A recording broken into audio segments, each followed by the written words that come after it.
terhadap ketidakpastian geopolitik dan geoekonomi ini.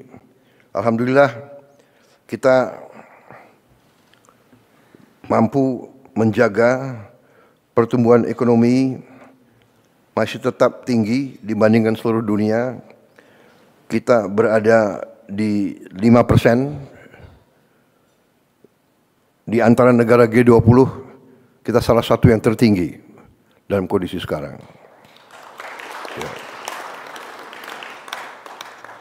Kita mampu menjaga inflasi di sekitar 2%.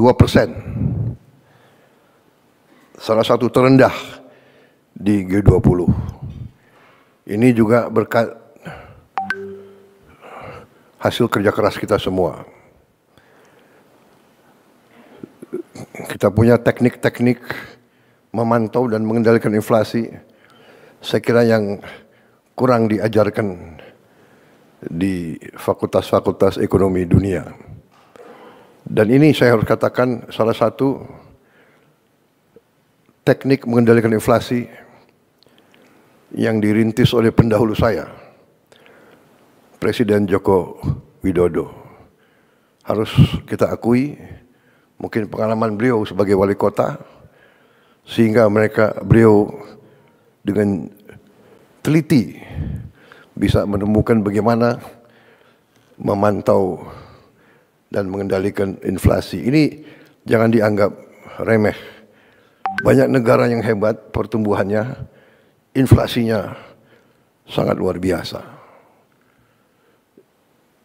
Industrinya bagus, inflasinya sangat tinggi. Argentina saya kira yang begitu optimis 1-2 tahun yang lalu, kondisinya sekarang juga tidak bagus. Dan banyak negara yang inflasi masih sulit untuk dikendalikan. Defisit APBN kita jaga di bawah batas 3% dari PDB. Juga salah satu terendah di antara G20. Mungkin terendah di dunia. Indeks harga saham gabungan telah tembus 8.000. Tertinggi sepanjang sejarah Republik kita.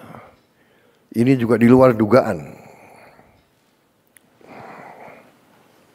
Ini juga saya kira akibat kerja keras para menteri-menteri di bidang ekonomi. Ya. Selalu kita ditakut-takuti bahwa indeks harga saham gabungan itu mencerminkan kepercayaan investor, kepercayaan pasar kepada kita. Ternyata kita telah mencapai tingkat yang tertinggi. Walaupun saya selalu ingatkan, kita jangan terlalu takut dengan harga-harga saham. Yang penting fundamental ekonomi kita harus kuat. Dan fundamental ekonomi setiap bangsa yang paling azasi adalah pangan dan energi dan air. Asal kita sadar ini, kita fokus ini, kita yakinkan kebijakan-kebijakan kita menjamin kita mampu memproduksi dan distribusi pangan dengan baik, dengan efisien. Energi juga demikian. Mampu mengelola air, kita kuat.